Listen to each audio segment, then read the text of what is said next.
Number 5، چند مستثنیات۔ جنگ اور متعلقات جنگ کے متعلق اسلام نے جو قواعد و ضوابط اور حدود و قیود مقرر کیے ہیں انہیں صفحات بالا میں تفصیل کے ساتھ بیان کر دیا گیا ہے، مگر رسول اکرم صلی اللہ علیہ وآلہ وسلم اور خلفائے راشدین کے زمانے میں بعض واقعات ایسے بھی پیش آئے ہیں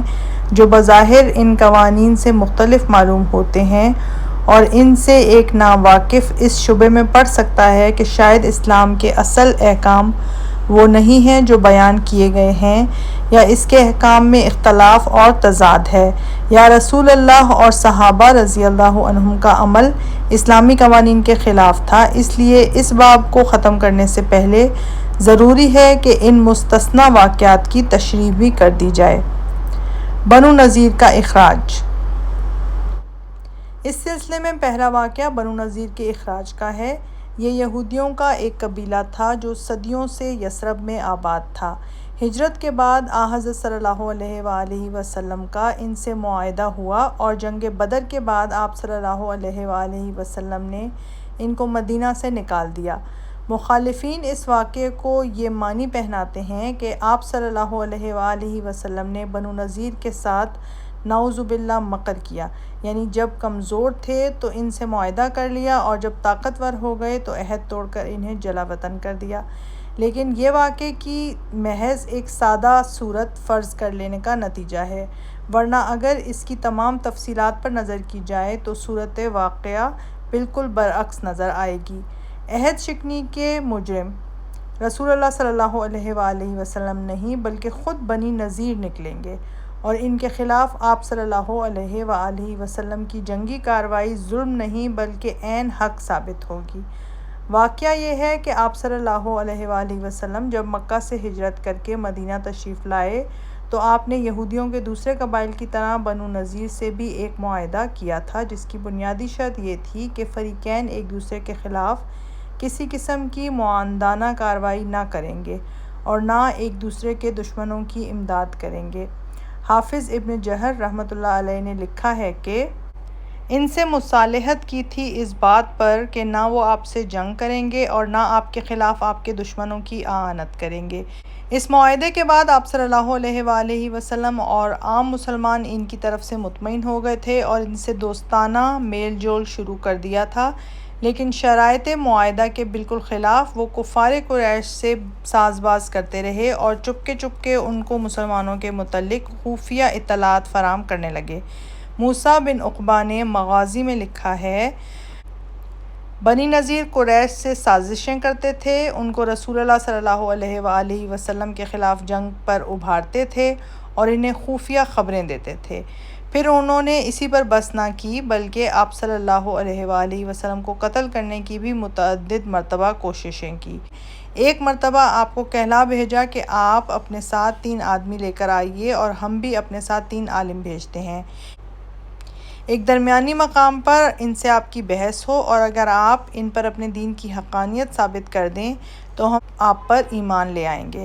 حضرت صلی اللہ علیہ وآلہ وسلم نے اس دعوت کو منظور کر لیا، مگر ابھی جائے معینہ کی جانب روانہ ہوئے تھے کہ خود بنی نذیر کی ایک عورت نے اپنے بھائی کو جو مسلمان تھا یہ اطلاع دی کہ یہودی خنجر لے کر آ رہے ہیں اور تمہارے نبی صلی اللہ علیہ وآلہ وسلم کے قتل کا ارادہ رکھتے ہیں۔ یہ سن کر آپ نے جانے کا ارادہ ترک کر دیا۔ ایک دوسرے موقع پر آپ صلی اللہ علیہ وآلہ وسلم بنی عامر کے 2 آدمیوں کی دید کا معاملہ طے کرنے کے لیے بنو نذیر کے ہاں تشریف لے گئے۔ ان لوگوں نے بظاہر دوستانہ برتاؤ کیا اور آپ سے کہا کہ ہم مدد دینے کو حاضر ہیں، مگر آپس میں جا کر مشورہ کیا کہ یہ شخص تم کو ایسی حالت میں پھر نہ ملے گا، بہتر ہے کہ ہم میں کا ایک آدمی مکان کی چھت پر چڑھے اور اس پر ایک بھاری پتھر پھینک دے۔ چنانچہ یہ طے ہو گیا اور اس کام کے لیے عمرو بن حجاش بن کعب مقرر کیا گیا، مگر عین وقت پر آپ صلی اللہ علیہ وآلہ وسلم کو اطلاع ہو گئی اور آپ وہاں سے اٹھ کر چلے آئے۔ اب پیمانہ صبر لبریز ہو چکا تھا۔ مسلسل بدعہدیوں اور سازشوں کے باعث اندیشہ تھا کہ کہیں یہ آستین کے سانپ کسی بیرونی حملے کے وقت مدینہ کی سلامتی کو خطرے میں نہ ڈال دیں۔ یہی نہیں بلکہ یہاں تک اندیشہ تھا کہ کہیں یہ لوگ خفیہ طریقے سے آپ صلی اللہ علیہ وآلہ وسلم کو شہید نہ کر دیں۔ مسلمان ان سے ایسے خوفزدہ ہو گئے تھے کہ ایک مرتبہ جب ایک صحابی کا انتقال ہونے لگا تو انہوں نے اپنے عزیزوں کو وصیت کی کہ میرے مرنے کی اطلاع رسول اللہ صلی اللہ علیہ وآلہ وسلم کو رات کے وقت نہ دینا، کہیں ایسا نہ ہو کہ آپ جنازے کی شرکت کے لیے نکلیں اور کوئی یہودی آپ کو قتل کر دے۔ ایسی حالت میں ان عہد شکن دشمنوں سے مزید تشم پوشی نہیں کی جا سکتی تھی، مگر آپ صلی اللہ علیہ وآلہ وسلم نے پھر بھی ان کے ساتھ رعایت کی اور دفعتاً ان پر حملہ کر دینے کے بجائے محمد بن مسلمہ کے ذریعے ان کو یہ الٹیمیٹم دیا کہ تم نے میرے ساتھ غدر کیا ہے، لہٰذا تم یا تو خود 10 دن کے اندر مدینہ خالی کر دو ورنہ میں مجبوراً تم سے جنگ کروں گا۔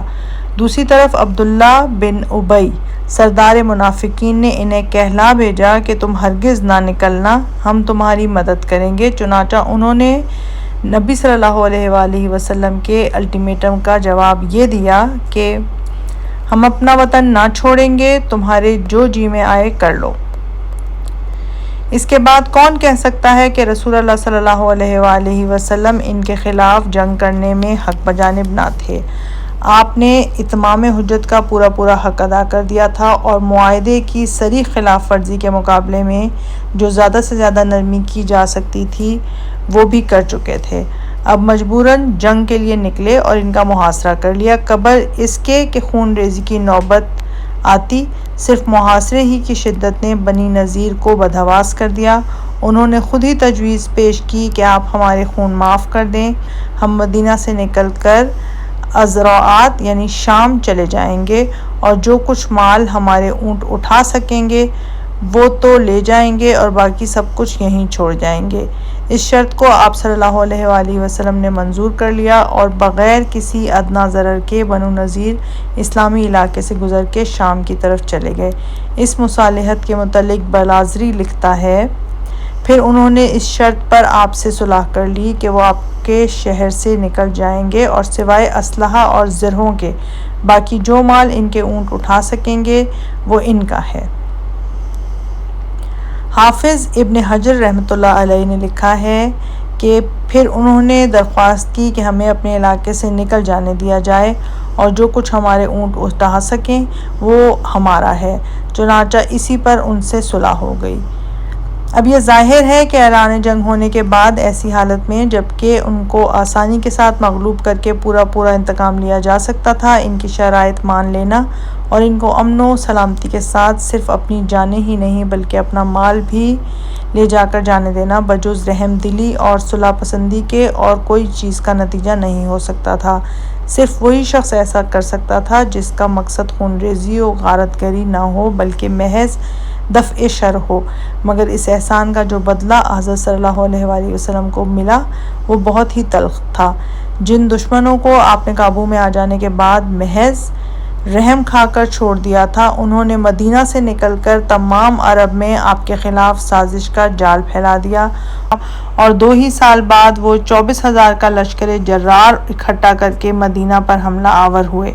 اگر آپ اسی وقت ان سانپوں کا سر کچل دیتے تو یہ طوفان ہرگز نہ اٹھتا، لیکن رحمت للعالمین کی شان اس سے بالاتر تھی کہ کسی مغلوب دشمن کی التجائے رحم کو رد کر دیتے۔ آپ صلی اللہ علیہ وآلہ وسلم کو ان کے جذبہ عناد کا حال خوب معلوم تھا اور آپ یہ بھی جانتے تھے کہ یہ فتنہ پرداز چین سے نہ بیٹھیں گے، مگر اس کے باوجود جب انہوں نے جاں بخشی کی درخواست کی تو آپ نے اسے قبول کر لیا۔ بنو قریظہ کا واقعہ۔ بنو قریظہ کے قتل عام کو اس سے زیادہ اعتراض کا موجب بنایا گیا ہے۔ یہ لوگ بھی مذہباً یہودی تھے اور بنو نذیر کی طرح مدینہ میں آباد تھے۔ آپ صلی اللہ علیہ وآلہ وسلم جب مدینہ تشریف لائے تو آپ نے ان سے بھی دوسرے یہودیوں کی طرح وہی معاہدہ کیا جن کا ذکر اوپر ہو چکا ہے۔ پھر جب بنو نذیر سے جنگ ہوئی تو آپ نے دوبارہ بنو قریظہ کو معاہدے کی دعوت دی اور قدیم معاہدے کی تجدید کر لی، مگر جب جنگ احزاب میں انہوں نے کھلم کھلا دشمنوں کا ساتھ دیا تو آپ صلی اللہ علیہ وآلہ وسلم نے ادھر سے فارغ ہو کر ان پر حملہ کیا، ان کے بالغ مردوں کو قتل کر دیا، بچوں اور عورتوں کو غلام بنا لیا اور ان کا مال مسلمانوں میں تقسیم کر دیا۔ اس واقعے کی بنا پر مخالفین نے آپ صلی اللہ علیہ وآلہ وسلم پر بدعہدی اور شقاوت و سنگدلی کے شدید الزامات لگائے ہیں،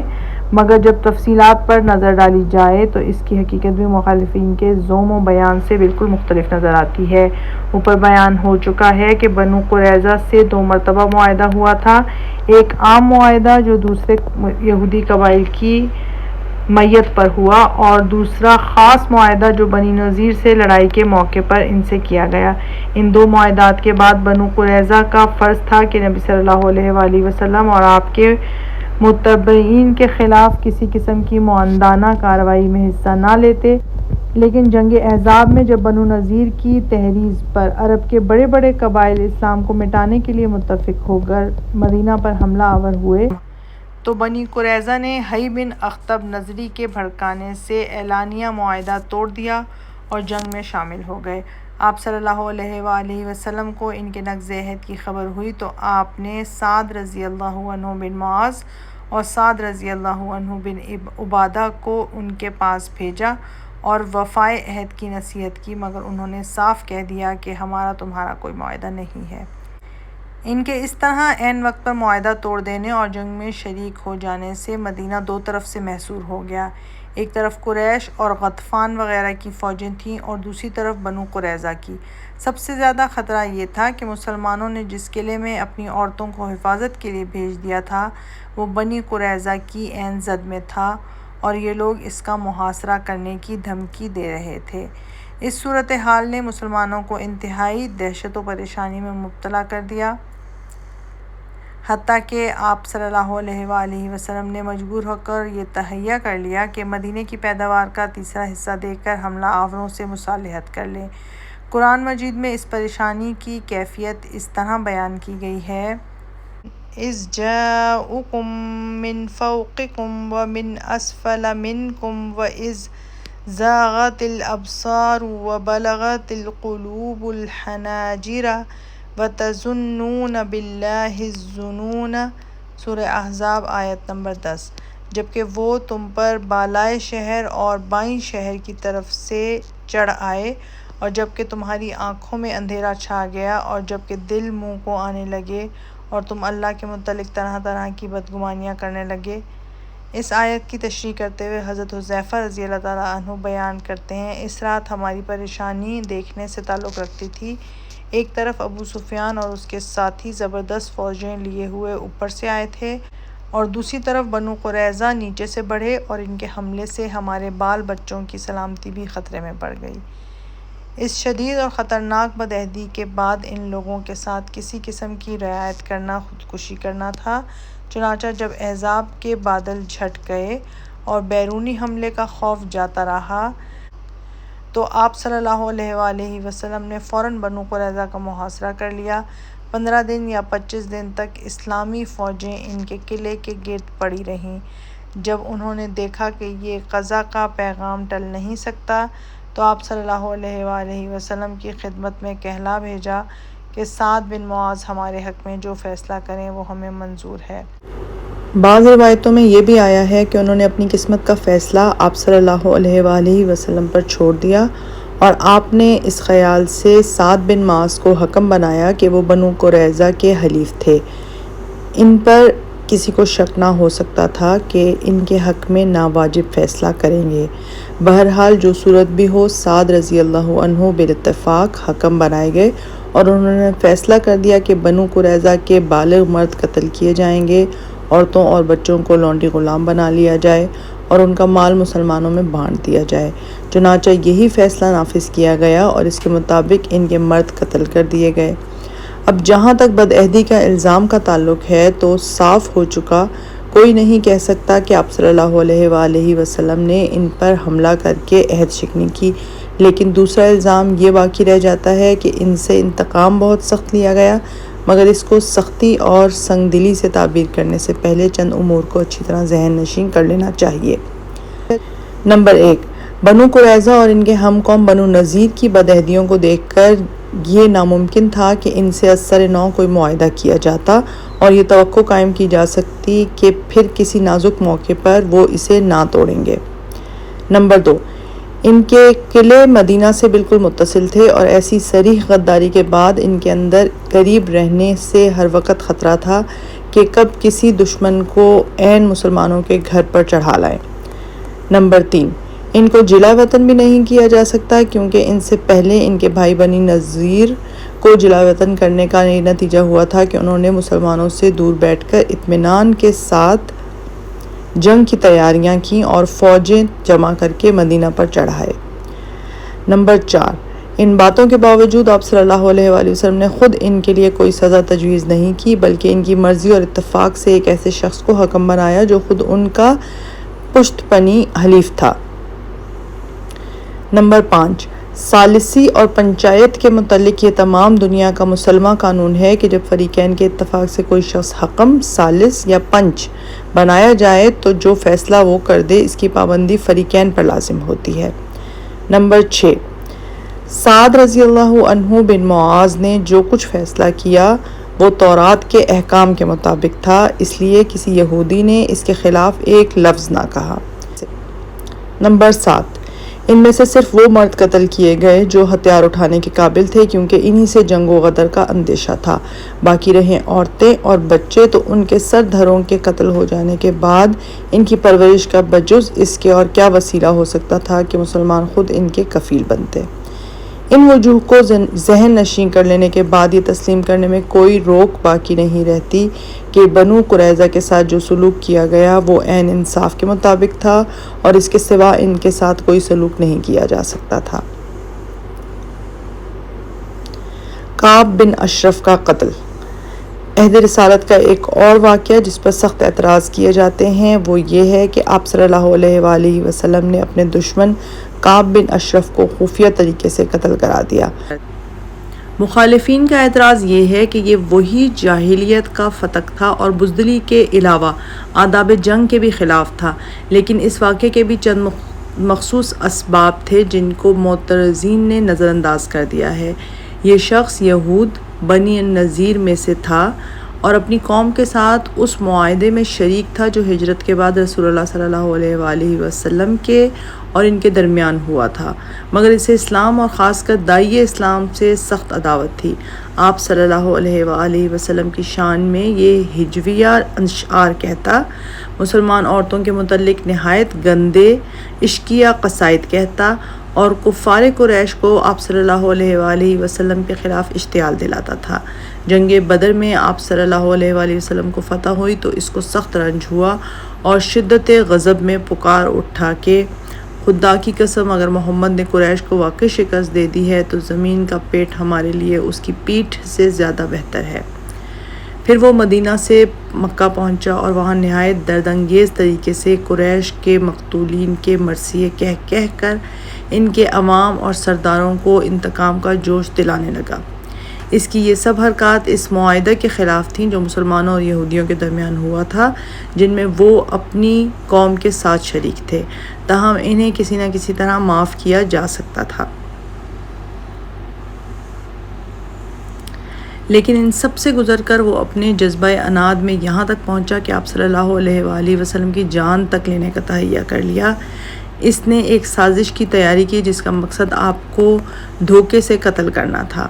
علامہ ابن کثیر نے ابو مالک کے حوالے سے بیان کیا ہے کہ اس نے ایک جماعت کے ساتھ مل کر یہ انتظام کیا تھا کہ نبی صلی اللہ علیہ وآلہ وسلم کو اپنے گھر سے بلائیں اور چپکے سے قتل کرا دیں۔ چنانچہ اسی پر یہ آیت نازل ہوئی کہ اذ ہم قوم ان یبسطوا الیکم ایدیہم فکف ایدیہم عنکم، سورہ مائدہ آیت نمبر 11۔ جبکہ ایک جماعت نے تم پر دست درازی کا قصد کیا اور اللہ نے ان کے ہاتھ تم پر بڑھنے سے روک دیے۔ ابن حجر بھی اس روایت کو فتح الباری میں لائے ہیں، مگر جس طریقے سے انہوں نے اسے لیا ہے وہ ضعیف ہے۔ تاہم یعقوبی نے جو ایک بڑا مورخ تھا بنو نذیر کا حال بیان کرتے ہوئے صاف لکھا ہے کہ اس نے رسول اللہ صلی اللہ علیہ وآلہ وسلم کو دھوکے سے قتل کرنے کا ارادہ کیا تھا۔ ان تمام بیانات سے اس واقعے کی صداقت مسلم ہو جاتی ہے۔ اس کے جرائم کی فہرست کو اس سازش قتل نے مکمل کر دیا اور اس کے بعد اس کے کشتنی ہونے میں کوئی کسر باقی نہ رہی۔ ایک شخص اپنے قومی معاہدے کو توڑتا ہے، مسلمانوں کے دشمنوں سے ساز باز کرتا ہے، مسلمانوں کے خلاف جنگ کی آگ بھڑکاتا ہے اور مسلمانوں کے امام کو قتل کرنے کی خفیہ سازش کرتا ہے۔ ایسے شخص کو سزا بجز قتل کے اور کیا ہو سکتی ہے؟ تنہا اس کے اس فعل کی بنا پر اس کو قوم کے خلاف تو اعلان جنگ نہیں کیا جا سکتا تھا کہ کھلے میدان میں اس سے مقابلہ کیا جاتا اور اسے قتل کیا جاتا۔ خود اس کی قوم سے بھی یہ امید رکھنی فضول تھی کہ وہ اس کی ان حرکات کو روکے گی، کیونکہ ساری قوم کا رویہ اسی کی طرح عداوت و بغض سے بھرا پڑا تھا۔ پھر وہ دوسرے اعدائے اسلام کے ساتھ بھی مل کر کبھی کبھی کھلے میدان میں لڑنے کے لیے نہیں آیا، بلکہ ہمیشہ پردے کے پیچھے بیٹھ کر ہی سازشیں کرتا رہا۔ اس لیے اس کے شر کے استحصال کی صرف یہی ایک صورت باقی رہ گئی تھی کہ پردے کے پیچھے ہی اس کی زندگی کا خاتمہ کر دیا جاتا۔ چنانچہ آپ صلی اللہ علیہ وآلہ وسلم نے مجبوراً اسی آخری تدبیر کو اختیار کیا اور محمد رضی اللہ عنہ بن مسلمہ کو بھیج کر اسے قتل کرا دیا۔ اس واقعے سے یہ نتیجہ نکالنا صحیح نہیں ہے کہ خفیہ طریقے سے دشمن کے سرداروں کو قتل کرا دینا اسلام کے قانون جنگ کی کوئی مستقل دفعہ ہے۔ اگر ایسا ہوتا تو یقیناً نبی صلی اللہ علیہ وآلہ وسلم سے پہلے ابو جہل اور ابو سفیان جیسے دشمنوں کو قتل کراتے، اور صحابہ میں ایسے فدائیوں کی کمی نہ تھی جو اس قسم کے تمام دشمنوں کو ایک ایک کر کے قتل کر سکتے تھے۔ لیکن عہد رسالت صلی اللہ علیہ وآلہ وسلم اور عہد صحابہ رضی اللہ عنہم کی پوری تاریخ میں ہم کو کعب بن اشرف اور ابو رافع کے سوا کسی اور شخص کا نام نہیں ملتا جسے اس طرح خفیہ طریقے سے قتل کیا گیا ہو، حالانکہ آپ صلی اللہ علیہ وآلہ وسلم کے دشمن صرف یہی 2 اشخاص نہ تھے۔ بس یہ واقعہ خود اس بات کا کافی ثبوت ہے کہ خفیہ طریقے سے دشمن کو قتل کرانا اسلام کی کوئی مستقل جنگی پالیسی نہیں ہے، بلکہ ایسے مخصوص حالات میں اس کی اجازت ہے کہ جب کہ دشمن خود سامنے نہ آتا ہو اور پردے کے پیچھے بیٹھ کر خفیہ سازشیں کیا کرتا ہو۔ یہود خیبر کا اخراج۔ عہد رسالت صلی اللہ علیہ وآلہ وسلم کے بعد عہد خلافت میں یہود خیبر کے اخراج کو خاص طور پر ہدف ملامت بنایا گیا ہے۔ مخالفین کہتے ہیں کہ جب رسول اللہ صلی اللہ علیہ وآلہ وسلم نے اہل خیبر سے پیداوار کے نصف حصے پر معاملہ کر لیا تھا اور وہ مستقل طور پر اسلام کی رعایا بن چکے تھے، تو حضرت عمر رضی اللہ عنہ کو انہیں جلا وطن کرنے کا کیا حق تھا؟ کیا اس طرح انہوں نے عہد شکنی اور اہل ذمہ کی حق تلفی نہیں کی؟ یہ اعتراض بظاہر بہت وزنی ہے، مگر تاریخ نے وہ تمام حقائق محفوظ رکھے ہیں جن سے اس اعتراض کا سارا تار پود بکھر جاتا ہے۔ خیبر جب فتح ہوا تھا تو ابتداءً حضرت صلی اللہ علیہ وآلہ وسلم سے یہودیوں کی صلح ان شرائط پر ہوئی تھی کہ آپ ان کی جاں بخشی کر دیں گے اور وہ اس علاقے کو چھوڑ کر کہیں اور چلے جائیں گے۔ لیکن صلح ہونے کے بعد جب زمین کا باقاعدہ بندوبست کا موقع آیا تو اہل خیبر نے آپ صلی اللہ علیہ وآلہ وسلم سے درخواست کی کہ آپ صلی اللہ علیہ وآلہ وسلم ہم کو یہیں رہنے دیں اور ہم سے معاملہ کر لیں، کیونکہ ہم زراعت اور نخلستان کے کام سے خوب واقف ہیں۔ آپ صلی اللہ علیہ وآلہ وسلم نے ان کی یہ درخواست قبول کر لی اور ان سے عارضی طور پر معاملہ کر لیا، لیکن معاملے کی شرائط تحریر کرتے وقت صاف طور پر یہ تصریح کر دی کہ اقرکم ما اقرکم اللہ، میں تم کو برقرار رکھوں گا جب تک اللہ تم کو برقرار رکھے۔ اس کا مطلب یہ تھا کہ تم کو مستقل طور پر نہیں رکھا جائے گا، بلکہ جب تک حکم خداوندی کے مطابق ہمارے قومی مصالح تمہیں رکھنے کی اجازت دیں تو اس وقت تک تمہیں رہنے دیا جائے گا، اور جب تمہارا طرز عمل نامناسب ہوگا تو ہمیں آزادی ہوگی کہ اس صلح نامے کی شرائط کو نافذ کر کے تمہیں جلا وطن کر دیں۔ ابن حجر نے اس جملے کی یہ تشریح کی ہے کہ یہ جو حضرت صلی اللہ علیہ وآلہ وسلم نے فرمایا کہ جب تک اللہ تم کو رکھے گا، تو اس کا مطلب یہ تھا کہ جب تک اللہ نے تمہارا یہاں رہنا مقدر کر رکھا ہے ہم تم کو رہنے دیں گے، اور جب ہم تمہیں نکالنا چاہیں گے اور نکال دیں گے۔ تو یہ فعل خود اس بات کی دلیل ہوگا کہ تمہارے اخراج کے لیے اللہ کی تقدیر پوری ہو چکی ہے۔ ابو داؤد نے ایک اور روایت میں اس سے بھی زیادہ صاف تصریح کی ہے۔ حضرت صلی اللہ علیہ وآلہ وسلم نے ان سے اس شرط پر معاملہ کیا تھا کہ ہم جب چاہیں گے ان کو نکال دیں گے۔ اس سے یہ بات تو بالکل صاف ہو جاتی ہے کہ ان سے کوئی ایسا معاہدہ نہ تھا جس کے لحاظ سے ان کے اخراج کو بدعہدی کہا جا سکتا ہو، بلکہ اس کے برعکس اصل معاہدہ ان کے اخراج ہی کا مقتضی تھا۔ اب رہا یہ سوال کہ نصف خراج پر جو عارضی معاملہ ان سے کیا گیا تھا اسے کن وجوہ کی بنا پر فسخ کیا گیا، تو اس کی تحقیق کے لیے ذیل کے واقعات پیش نظر رکھنے چاہیے۔ صلح کو چند ہی روز گزرے تھے کہ ان میں سے ایک عورت نے آپ صلی اللہ علیہ وآلہ وسلم کی دعوت کی اور اس میں آپ کو زہر کھلا دیا۔ بعد میں جب تحقیق کی گئی تو خود مجرمہ نے اعتراف جرم کیا اور اس فعل میں دوسرے یہودیوں کی سازش بھی ثابت ہو گئی۔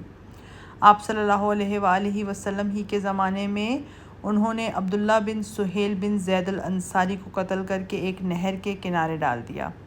حضرت عمر رضی اللہ عنہ کے زمانے میں وہ اعلانیہ برسر بغاوت ہو گئے اور حضرت عبداللہ بن عمر رضی اللہ عنہما کو سوتے میں پکڑ کر کوٹھے سے نیچے پھینک دیا، جس سے ان کے ہاتھ ٹوٹ گئے۔ ابتدائی واقعات خاص لوگوں کے ساتھ مخصوص تھے، اس لیے عامۃ الناس کو ان کے جرم کا ذمہ دار نہ سمجھا گیا، مگر یہ آخری جرم کھلے بندوں کیا گیا اور تمام قوم کا معاندانہ رویہ ظاہر نظر آتا تھا۔ اس لیے حضرت عمر رضی اللہ تعالیٰ عنہ نے اس معاملے کو صحابہ رضی اللہ عنہم کی مجلس میں پیش کیا اور اس پر تقریر کرتے ہوئے فرمایا: رسول اللہ صلی اللہ علیہ وآلہ وسلم نے یہود خیبر سے ان کے اموال پر معاملہ کیا تھا اور یہ فرمایا تھا کہ ہم تمہیں برقرار رکھیں گے جب تک اللہ تم کو برقرار رکھے گا۔ اب عبداللہ بن عمر وہاں اپنی جائیداد پر گئے تھے۔ رات کے وقت ان پر حملہ کیا گیا اور ان کے ہاتھ پاؤں توڑ دیے گئے۔ اس ملک میں اس کے سوا ہمارا کوئی دشمن نہیں ہے، وہی ہمارے دشمن رہ گئے ہیں اور ہمارا شبہ انہی پر ہے، اس لیے میری رائے میں ان کو جلاوطن کر دینا چاہیے۔ حضرت عمر رضی اللہ عنہ کی اس تجویز سے تمام مجلس نے اتفاق کیا اور یہودیوں کے اخراج کا فیصلہ ہو گیا، لیکن ان مجرموں کو بھی اسی طرح جلاوطن نہیں کیا گیا کہ ان کے اموال و اراضی پر قبضہ کر کے انہیں بیک بینی و دو گوش نکال دیا گیا ہو۔ جو کچھ وہ چھوڑ گئے اس کا پورا معاوضہ ان کو بیت المال سے دیا گیا۔ سفر کی آسانی کے لیے اونٹ اور کجاوے دیے گئے، یہاں تک کہ کجاوے باندھنے کی رسیاں تک حکومت کی طرف سے مہیا کی گئیں۔ اس میں شک نہیں کہ بعض روایات میں ان کے اخراج کی یہ وجہ بھی بتائی گئی ہے کہ حضرت عمر رضی اللہ عنہ نے جب رسول اللہ صلی اللہ علیہ وآلہ وسلم کی یہ حدیث سنی کہ جزیرۃ العرب میں 2 دن جمع نہ ہونے پائیں، تو آپ نے اس کی تحقیق کی اور صحیح ثابت ہو جانے کے بعد یہودیوں کے اخراج کا فیصلہ کر لیا۔ بلازری نے اس روایت کو ابن شہاب کے طریق سے نقل کیا ہے اور امام زہری نے عبداللہ بن عتبہ کے طریق سے، لیکن اس حدیث کا منشا ہرگز یہ نہ تھا کہ غیر مسلموں کو بلا قصور عرب سے نکال دیا جائے۔ امام زہری نے اپنی روایت میں خود یہ تصریح کی ہے کہ جب اس حدیث کی صحت ثابت ہو گئی تو حضرت عمر رضی اللہ تعالیٰ عنہ نے اعلان کرایا کہ دونوں کتابوں انجیل و تورات کے متبعین میں سے جس کے پاس کوئی معاہدہ ہو وہ لے آئے تاکہ میں اسے نافذ کروں۔ ظاہر ہے کہ اگر اس حدیث کا منشا یہ ہوتا کہ بلا امتیاز تمام غیر مسلم جزیرۃ العرب سے نکال دیے جائیں تو حضرت عمر رضی اللہ عنہ یہ اعلان ہرگز نہ کراتے، بلکہ تمام غیر مسلموں کو یک قلم خارج البلاد کر دیتے، خواہ اس سے معاہدہ ہوتا یا نہ ہوتا۔ مگر جب انہوں نے ایسا نہیں کیا بلکہ اہل معاہدہ سے ان کے عہد نامے طلب کیے اور وعدہ کیا کہ ان عہد ناموں کو نافذ کیا جائے گا، تو اس کا مطلب یہی ہو سکتا ہے کہ اس حدیث سے مطلقاً اخراج مقصود نہ تھا بلکہ ایک عام پالیسی کی تعین مقصود تھی جس پر دوسرے واجبات کا لحاظ رکھتے ہوئے عمل درآمد کیا جانا چاہیے تھا۔ بس یہ سمجھنے کی کوئی وجہ نہیں ہے کہ ایک ذمہ قوم محض اس بنا پر ملک سے نکال دی گئی کہ عرب میں 2 دنوں کا اجتماع مرغوب نہ تھا، بلکہ زیادہ قرین قیاس یہ معلوم ہوتا ہے کہ جب یہود خیبر کی مسلسل بدعنوانیوں سے تنگ آ کر حضرت عمر رضی اللہ عنہ نے انہیں جلا وطن کرنے کا حکم کیا ہوگا تو لازمی طور پہ انہیں ایک ذمی قوم کے ساتھ یہ معاملہ کرنے میں تعامل ہوا ہوگا اور وہ کسی شرعی حجت کی تلاش میں ہوں گے۔ اسی دوران میں یہ حدیث ان کو پہنچی ہوگی اور اس کی اچھی طرح تحقیق کرنے کے بعد مطمئن ہو کر انہوں نے اپنی رائے کو عمل میں لانے کا فیصلہ کیا ہوگا۔ بعد میں راویوں نے اپنے اپنے رجحان طبع کے موافق اس ایک واقعے کو دو الگ الگ واقعے بنا لیا اور دو مختلف روایتوں کی صورت میں بیان کرنے لگے۔ اہل نجران کا اخراج۔ خلافت راشدہ کا دوسرا اہم واقعہ جو خیبر کے معاملے سے بھی زیادہ طعن و ملامت کا ہدف بنا ہوا ہے، نجران کے عیسائیوں کا اخراج ہے۔ خیبر کے یہودی عنوتاً فتح ہوئے تھے اور ان سے ابتداءً جلاوطنی ہی کی شرط پر صلح ہوئی تھی، اس لیے مخالفین کو اس میں اعتراض کی زیادہ گنجائش نہ مل سکی، لیکن اہل نجران نے تو بغیر جنگ کے خود بخود اطاعت قبول کی تھی اور جزیہ دے کر آپ صلی اللہ علیہ وآلہ وسلم سے باقاعدہ عہد نامہ لکھوایا تھا، اس لیے ان کے اخراج کو مخالفین اسلام صریح عہد شکنی قرار دیتے ہیں۔ ان کا سارا زور اس پر ہے کہ معاہدے میں غیر مشروط امان دی گئی تھی اور حضرت عمر رضی اللہ عنہ نے ناجائز طور پر اس امان کو فسخ کیا، مگر واقعات کی تحقیق سے یہ دعویٰ غلط ثابت ہوتا ہے۔ نجران سے رسول اللہ صلی اللہ علیہ وآلہ وسلم کا جو معاملہ ہوا تھا، اس میں انصار کو اس شرط کے ساتھ امان دی گئی تھی کہ جب تک وہ حکومت اسلامیہ کے وفادار رہیں گے اور اپنے واجبات کو ٹھیک ٹھیک ادا کرتے رہیں گے، اس وقت تک انہیں اللہ کی پناہ اور رسول صلی اللہ علیہ وآلہ وسلم کی حفاظت حاصل رہے گی۔ بلازری اور امام ابو یوسف نے جو معاہدہ نقل کیا ہے، اس میں یہ صریح الفاظ موجود ہیں کہ ان کے لیے جو کچھ اس عہد نامے میں ہے اس پر اللہ کی پناہ اور محمد نبی صلی اللہ علیہ وآلہ وسلم کی دائمی حفاظت ہے جب تک اللہ کا حکم آئے اور وہ خیر خواہ رہیں اور جو کچھ ان کے ذمہ واجب ہے اسے ٹھیک ٹھیک ادا کرتے رہیں۔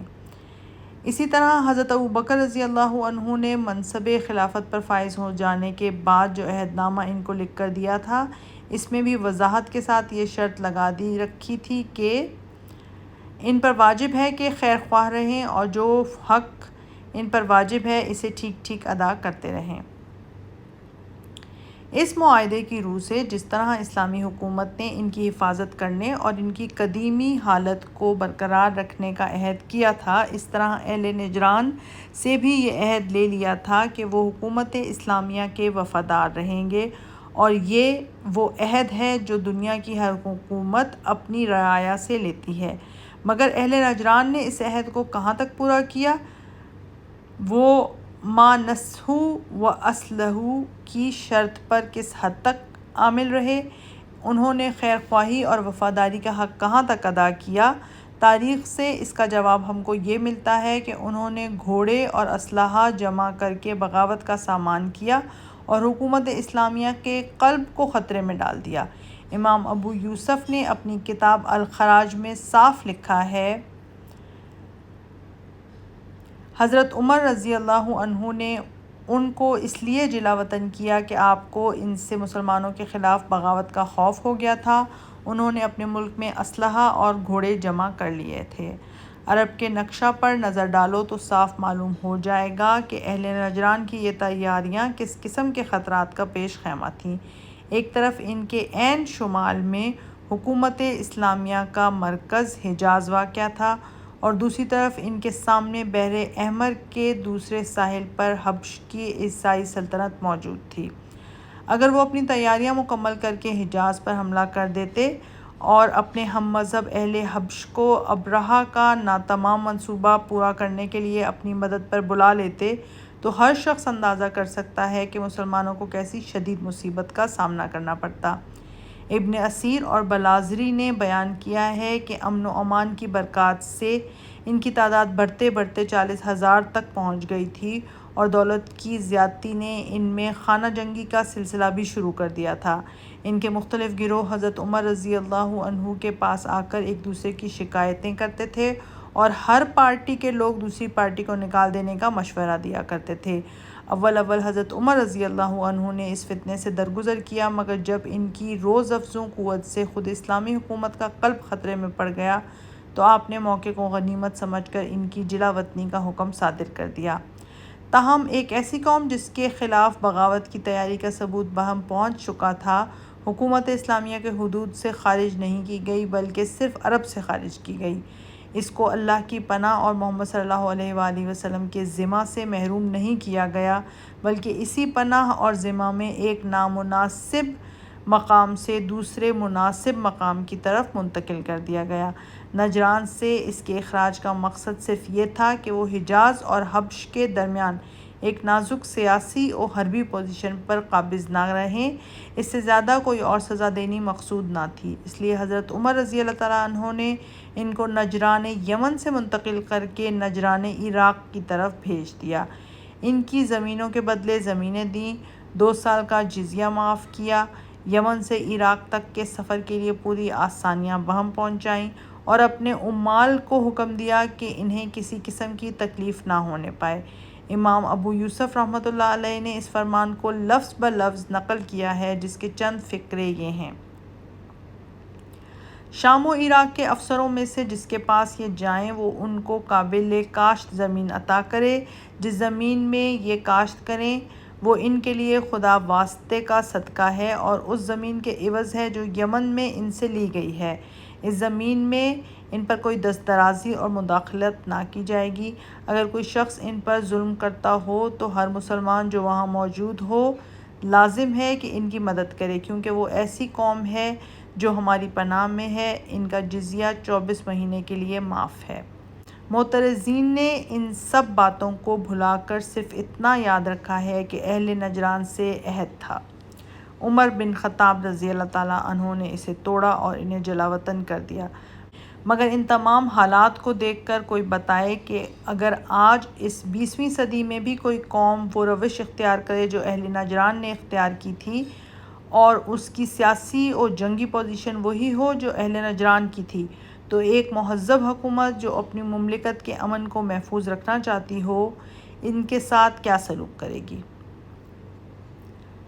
نمبر 6، جدید قانون جنگ کی تدوین۔ اس باب میں جو کچھ عرض کیا گیا ہے اس کے مطالعے سے یہ معلوم ہوتا ہے کہ شریعت اسلامیہ نے جنگ کے عملی پہلوؤں میں سے کسی پہلو کو بھی ایک مضبوط قانون سے منضبط کیے بغیر نہیں چھوڑا ہے۔ اس نے جنگ کے وہ تمام وحشیانہ طریقے جو دنیا میں رائج تھے یک قلم موقوف کر دیے، جنگ اور متعلقات جنگ کے متعلق نئے مہذب قوانین وضع کیے، کچھ پرانے طریقوں کو وقت کی روح کے لحاظ سے ایک بدلی ہوئی شکل میں اگر باقی رکھا بھی تو ان کے اندر تدریجی اصلاح پذیری کی ایسی لچک پیدا کر دی کہ زمانے کی ترقی اور حالات کے تغیر اور انسانی افکار کے نشو و نما کے ساتھ ساتھ ان میں خود بخود اصلاح ہو جائے۔ اس طرح کچھ نئے اصول بھی وضع کیے جن میں ترقی کی ایسی صلاحیت رکھ دی کہ ہر زمانے کی ضروریات کے مطابق ان سے فروعی اور جزئی احکام نکالے جا سکتے ہیں۔ اس کے ساتھ خود نبی صلی اللہ علیہ وآلہ وسلم اور آپ کے صحابہ رضی اللہ عنہم جو ایک نمونہ عمل چھوڑ گئے ہیں جو روح شریعت کو پوری طرح ظاہر کرتا ہے، اور اس روح کو پیش نظر رکھ کر ہم ہر نئی پیش آمدہ صورت میں یہ معلوم کر سکتے ہیں کہ اسلام اس میں عمل کا کون سا پہلو اختیار کرے گا۔ قرون اولیٰ میں فقہا نے اسی مواد سے ایک مکمل ضابطۂ قوانین جنگ مرتب کیا تھا جو صدیوں تک اسلامی سلطنتوں میں رائج رہا، مگر اس زمانے کے قوانین جنگ آج کے حالات کے لیے کافی نہیں ہیں۔ بہت سے فروع و جزیات جو اس زمانے میں مستنبط کیے گئے تھے آج بیکار ہیں۔ بہت سے نئے حالات جو دور جدید کے حربی طریقوں اور تمدنی تغیرات کی وجہ سے پیدا ہو گئے ہیں،